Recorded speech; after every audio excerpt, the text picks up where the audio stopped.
یا علی مدد. Otherwise, Rai Abu Ali Missionary, wise number 526.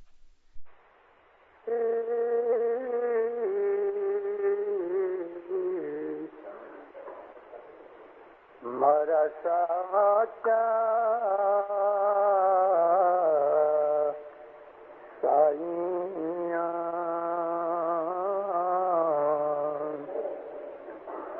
پیو جی تھی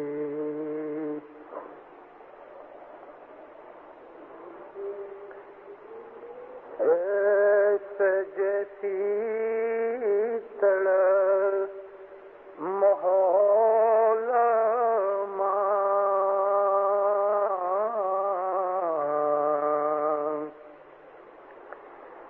اے بھائی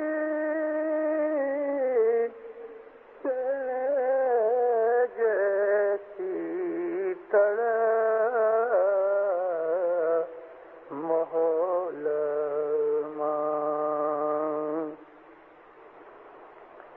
سنمکھ پیو جی پائے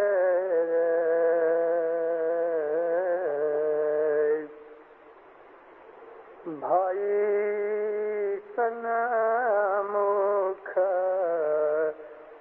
پیو جی پائے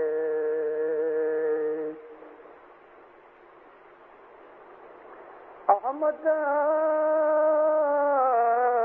تب ویکنٹھ کی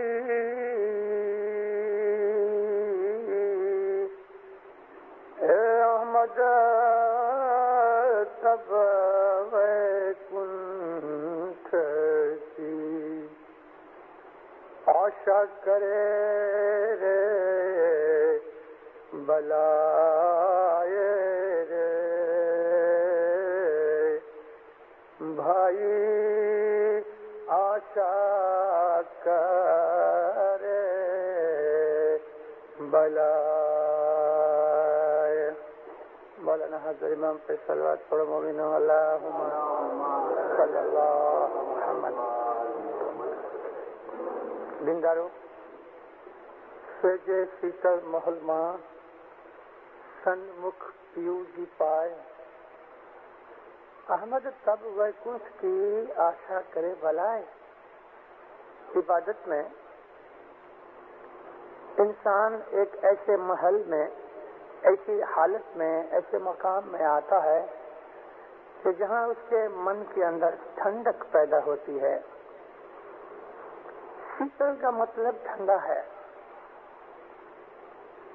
اور وہ ایسے مقام پہ آتا ہے کہ اس کو مولا سامنے دکھتا ہے. نظروں سے امام کا اس کو دیدار ہوتا ہے. نور احمد شاہ فرماتے ہیں کہ جو ایسی جگہ، ایسی حالت ہے تو اس کے سامنے جنت کی طلب میری بلا کرے. مطلب یہ کہ جنت اس سے کچھ زیادہ نہیں، بلکہ جنت اس کے سامنے کچھ نہیں. پیو کا درشن، مولا کا دیدار، جو طلب ہے انسان کی، عبادت کا جو ایم ہے، عبادت کا جو مقصد ہے، تو من کا سکھ عبادت کا مقصد نہیں. عبادت کا مقصد حاضر امام کے دیدار کا ہے. لیکن امام کے دیدار تک پہنچنے میں رستے میں ہمیں جو جگہ ملتی ہیں، ان جگہوں کے اندر، ان مقاموں کے اندر طرح طرح کے انسان کو انوبھو ہوتے ہیں. ایسا مانو کہ حضرت امام یہاں سے کوئی 200-400 مائل کے فاصلے پہ بیٹھا ہے اور ہمیں ادھر آنے کے لیے فرمایا. رستے کے اندر ہمیں تکلیفیں بھی ملیں گی، جنگل بھی ملے گا، لیکن جب امام کا گھر نزدیک آئے گا تو باغ، باغیچہ، ٹھنڈک، سکھ، شانتی جیسی چیزیں ہمیں پراپت ہوتی ہیں. گئی کل کی واز کے بعد میں نے وعدہ کیا تھا کہ میں کل کی واعظ میں یعنی آج کی واعظ میں عبادت کے ان آدمیوں کے لیے کہ جن کے پاس ساس ساتھ کی بندگی ہے میں ذکر کروں گا، اور اس کے بعد میں آپ کو یہ بتاؤں گا انشاءاللہ کہ عبادت کے مسافری میں انسان کو بعض دفعہ ڈراؤنی چیزیں بھی ملتی ہیں، انسان کو بعض دفعہ ایسی حالت بھی ہو جاتی ہے کہ عبادت کرنے سے اس کا دل اٹھ جاتا ہے، ایسی حالت بھی ہوتی ہے کہ انسان میں سستی اور غفلت پیدا ہوتی ہے، لیکن ان سب چیزوں کے ساتھ لڑائی کر کے، ان سب چیزوں کو سہن کر کے، ان سب باتوں کا اپنے پہلے سے دھیان رکھ کے من میں جو انسان آگے چلے گا تو اس آدمی کے لیے کوئی تکلیف کی بات نہیں۔ بات انسان کو شیطان کے لڑنے کی ہے کہ شیطان اس کو رستے میں تکلیف دیتا ہے، اور وہ تکلیفیں کس طرح کی ہوتی ہیں میں آج اس کا بھی ذکر کرتا ہوں۔ جن آدمیوں کے پاس محض بول ہے، ساتھ ساتھ کی بندگی نہیں، جیسے کہ 3 دن پہلے امام نے یہاں کے روحانی بچوں کو عطا کیا،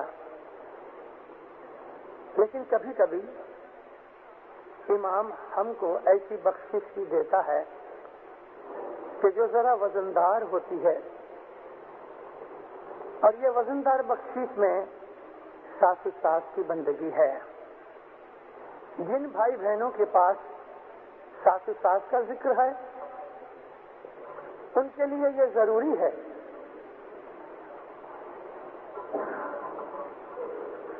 کہ چھوٹی سی چیزیں دھیان کرے۔ ایک چھوٹا بچہ 2-3 مہینے کا وہ جب چت سویا ہوتا ہے، آپ اس کو دیکھو کہ وہ سانس کیسے لیتا ہے، قدرتی نیچرل حالت۔ اس بچے کو دیکھو تو اس کے پھیپھڑے، اس کا پیٹ دونوں اوپر نیچے ہوتے ہیں، یہ قدرتی حالت ہے، کیونکہ بچہ ابھی پیدا ہوا ہے، 2-4 مہینے کی عمر ہوئی ہے، تو اس کو سب کچھ قدرتی حالت میں ہے۔ ہم جب بڑے ہوتے ہیں تو ہمارے کپڑے پہننے کا ڈھنگ، ہمارے بیٹھنے کا سٹائل، ہمارا کھڑے ہونے کا سٹائل، ان سب چیزوں سے ہمارے سانس لینے کے اندر فرق پیدا ہوتا ہے۔ عورتوں کو جب بچہ ہوتا ہے تو پیٹ وزندار ہونے کی وجہ سے جو بائی آدمی ہیں ان کا سانس پھیپھڑے کے اوپر چلتا ہے، یعنی ہمارے پھیپھڑے کمپلیٹلی نہیں پھولائے جاتے۔ موسٹلی آدمی جتنے بھی ہیں وہ 20-25 یا 30% سانس لیتے ہیں، 60-70% سانس نہیں لیتے۔ بہت تھوڑے آدمی ہیں کہ جو آدمی ایکسرسائز کرتے ہیں، اور ایسی ایکسرسائز کہ جو ذرا سخت قسم کی ہے، مثال کے طور پہ دوڑنا جو ایتھلیٹس کرتے ہیں، یا وہ بچے جو جوان بچے کہ جو فٹ بال کھیلتے ہیں، کرکٹ کھیلتے ہیں، ہاکی کھیلتے ہیں، یا وہ پہلوانی کرتے ہیں، تو وہ تقریباً 60% سے 70% جتنا سانس کھینچتے ہیں، خاص کر کے جب وہ آدمی ایکسرسائز کرتے ہیں۔